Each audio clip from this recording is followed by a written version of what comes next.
Hi friends, তোমার সবাই কেমন আছো? আশা করি তোমার সবাই ভালো আছো। আমিও খুব ভালো আছি। এই সকালবেলা সব কাজ ব্যাগে সকাল থেকে আমার ব্লগ ভিডিও শেয়ার করছি। সকালবেলা ছেলেকে পড়তে বসেছে, ছেলে পড়া করছে। পড়তে গেলে আমার ছেলে যত জ্বর, এই যে বিষয়গুলো গুছিয়ে নিলাম, এই যে ছেলে পড়ছে, ছেলে আমার মুখটা খালি দেখে দাও। এই যে আমি দোকান যাচ্ছি ঘরে কিছু জিনিস আনতে। এই যে দোকানে এলাম, দোকানে জিনিস দিচ্ছিলাম, কাস্টমার ছিল। এই যে জিনিস কেনা গেছে, ঘরকে চলে এলাম। এই যে দেখো, তোমার সঙ্গে শেয়ার চলো, পরে কথা হবে।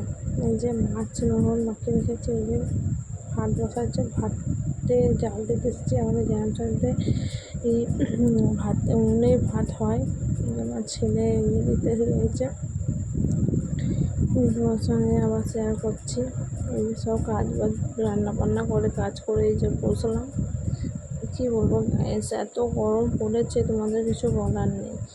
দিয়ে আমার শাশুড়ি মা কিছু জামা কাপড় ছিল, কেচেছিলাম, সব তুলে রেখেছিলাম। তাহলে সন্ধ্যাবেলা তো আর হয় না, তাহলে এই সময় গুছিয়ে রেখে দিই। এই যে সব গুছিয়ে রেখে দিচ্ছিলাম, গুছিয়ে বাগিয়ে রেখে দিতে সন্ধ্যাবেলায় আর কিছু করতে ভালো লাগে না। এই যে ছেলে জামাগুলো আলমারিতে ভরে দিলাম। যে হয়ে গেল। দিয়ে এই দুপুরের এবার দুপুর 1-1:30 বাজে, এবার ভাত বেড়েছে। এই যে মাছের ঝোল, আলু ভাজা বলছি, বেগুন ভাজা।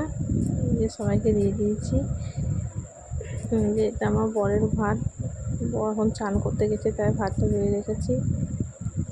কী বলবো, কী জানি হঠাৎ বলো খুব মাথাটা যন্ত্রণা করছিল, আর ভাত খেতে ইচ্ছেই করছিল না। যে টিভিতে চালাইছি, একটু খেয়ে তারপর শুয়ে পড়বো। চলো, তোমার সঙ্গে পরে কথা হচ্ছে। হ্যালো গাইস, সবাই কেমন আছো? এই যে সন্ধ্যাবেলা বললাম, সন্ধ্যা হয়ে গেছে, 6:30 বাজে। চলো উঠে দেখো সন্ধ্যা হয়ে গেছে। এবার ছেলেকে বললাম চ একটু পড়তে বসবে। ছেলে বলছে না, আজকে আর বসবো না, ভালো লাগছে না, আমার মাস্টার এখন কদিন আসে নাই।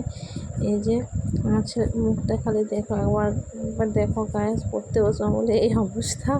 কী আর বলবো, সকাল সন্ধ্যে মানে পড়া নিয়ে এত ঝামেলা হয় না ওর সঙ্গে, কী আর বলবো তোমাদেরকে। দিয়ে এই যে ঠিক আছে, চলো, তোমার যদি আমার ব্লগগুলোকে ভালো লাগে, লাইক কমেন্ট শেয়ার সাবস্ক্রাইব নিশ্চয়ই করে দেবো।